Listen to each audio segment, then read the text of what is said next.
मुंबईतील पहाट धूर आणि धुक्यांनी भरलेली सध्या पाहायला मिळते। दिवाळीत मोठ्या प्रमाणावर फटाक्यांची आतषबाजी होत असल्याने मुंबईतली हवा ही अत्यंत खालावलेली आहे। हवा प्रदूषित झाली आहे। वाढलेल्या प्रदूषणामुळे मुंबईतील पहाट ही धूर आणि धुक्याने भरलेली आहे।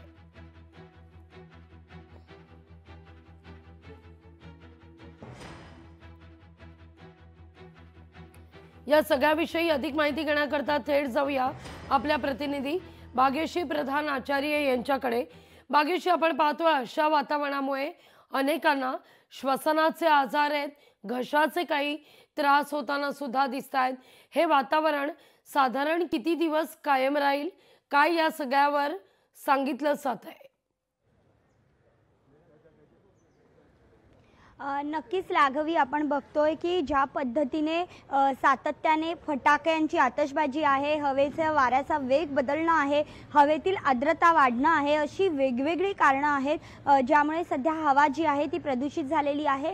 मुंबई हे जगातलं दुसऱ्या नंबरचं प्रदूषित शहर म्हणून मानलं गेलेलं आहे। इतकंच नव्हे तर आपण बघितलं तर BKC असेल, चेंबूर असेल किंवा आणखीन मुंबईतला जो काही महत्त्वाचा भाग आहे तिथे 200च्या वर काही ठिकाणी प्रदूषणाची जी पातळी आहे ती वाढलेली होती। खरं तर 0 ते 50 जर पातळी असेल तर प्रदूषण अत्यंत म्हणजे हवा अत्यंत चांगली आहे असं मानलं जातं। मात्र आपण जर बघतोय तर ही पातळी जी आहे ती 200च्या वर गेली आहे। याचाच अर्थ वाईट, अत्यंत वाईट असं हे हवामान आहे। आणि एकंदरीत जर बघितलं तर सध्या पुढचे 5 ते 6 दिवस अशाच पद्धतीचं हवामान राहील असं सांगितलं जात आहे हवामान खात्याकडनं। मात्र एकंदर बघितलं तर पाऊस देखील पडतोय, अनेक ठिकाणी मध्यम आणि हलक्या स्वरूपाचा पाऊस पडतोय। आणि याचं जे महत्त्वाचं कारण आहे ते म्हणजे बंगालच्या उपसागरामध्ये एक कमी दाबाचा पट्टा निर्माण झालाय। त्यामुळे कोकण, मुंबई यासह मध्य महाराष्ट्रात काही ठिकाणी तुरळक सरी किंवा मध्यम स्वरूपाचा पाऊस पडेल अशी माहिती सध्या हवामान खात्यातर्फे देण्यात आली आहे। लक्ष्मीपूजनच्या दिवशी आपण बघितलं तर संध्याकाळी प्रचंड पाऊस पडला होता। काल देखील काही ठिकाणी हलक्या सरी ज्या आहेत पावसाच्या त्या बरसल्या होत्या। आज देखील पाऊस पडतोय का हे बघणं महत्त्वाचं आहे। पण त्याचबरोबर प्रदूषणाच्या आकडे नेमके काय आजच्या दिवसभरातले येतात हे बघणं देखील महत्त्वाचं आहे।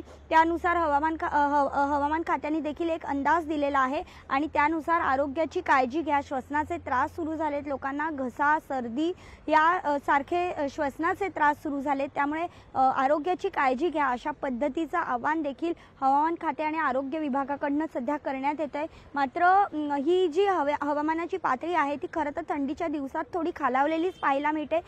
जर बघितलं तर दिल्लीमध्ये देखील अशीच पद्धतीचं प्रदूषण जे आहे ते वाढीस लागलेलं आहे आणि मुंबईमध्ये देखील तीच अवस्था सध्या पाहायला मिळते। त्यामुळे एकंदरीत संपूर्ण देशामध्ये जर बघितलं तर हवामानाची पातळी जी आहे ती खालावलेली आहे। आणि याचं आणखीन एक महत्त्वाचं कारण आहे की बांधकामं सुरू आहेत, अनेक ठिकाणी प्रकल्पांची बांधकामं देखील सुरू आहेत, त्याची देखील धूळ उडत असते आणि ही सगळी धूळ जी आहे ती हवेमुळे खालीच राहते आणि पूर्ण वर जात नाही असं सांगितलं जातं। आणि त्याच्यामुळे कुठेतरी ह्या सगळ्याचा फटका जो आहे तो दिसून येतो। सकाळी जर बघितलं तर विजिबिलिटी, दृश्यमानता ज्याला आपण म्हणतो, ती देखील कमी असल्याचं पाहायला मिळतं। मात्र 8, 8:30 नंतर बघितलं तर ज्यावेळेला ऊन येतं त्यानंतर जरा हवेची जी पातळी आहे प्रदूषणाची ती कुठेतरी नॉर्मल लेवलला येते असं देखील सांगितलं जात आहे। मात्र पुढचे 5 ते 7 दिवस अशाच पद्धतीची हवा जी आहे ती राहील, जेणेकरून फटाक्यांचं प्रदूषण कमी झाल्यानंतर थोडं ह्याचं जे प्रदूषण आहे ते कमी होईल। निश्चित।